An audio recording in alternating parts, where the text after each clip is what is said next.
সরকার যেটা দেয় drugs administration, এটা কোথাও লেখা নেই যেটা ঔষধ, এটার নাম হচ্ছে ড্রাগ। কারণ এর মধ্যে ড্রাগের বাংলা মাদক। মাদক মানে কি? মদের উপস্থিতি আছে। আমরা কোন মুসলমান জানি না যে মদকে মানুষের জন্য হারাম করা হয়েছে? তার মানে আমার যত প্রচলিত আধুনিক চিকিৎসা পদ্ধতিতে যত রকম কেমিক্যালের তৈরি ঔষধ নাম দিয়ে বাজারজাত করেছে এবং আমরা খাচ্ছি, প্রত্যেকটা মদের উপস্থিতি রয়েছে। আমি মনে করি এগুলো মানবদেহে ঢোকার উপযুক্ত না।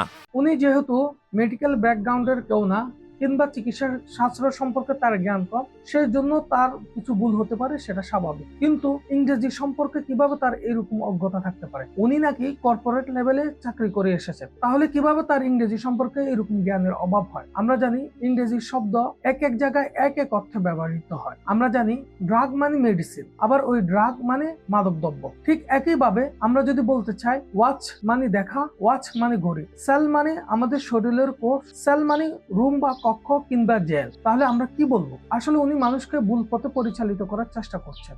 ড্রাগ বা মেডিসিনকে যদি আমরা সহজভাবে বলতে চাই, এটি এমন একটি রাসায়নিক পদার্থ যেটি আমাদের শরীরের বিভিন্ন প্রকার রোগের বিরুদ্ধে কাজ করে, আমাদের শরীরের যে রাসায়নিক পরিবর্তন হয়েছে সেটিকে আগের অবস্থায় ফিরিয়ে আনার চেষ্টা করে। আবার প্রত্যেক ওষুধে কখনো অ্যালকোহলের উপস্থিতি নেই।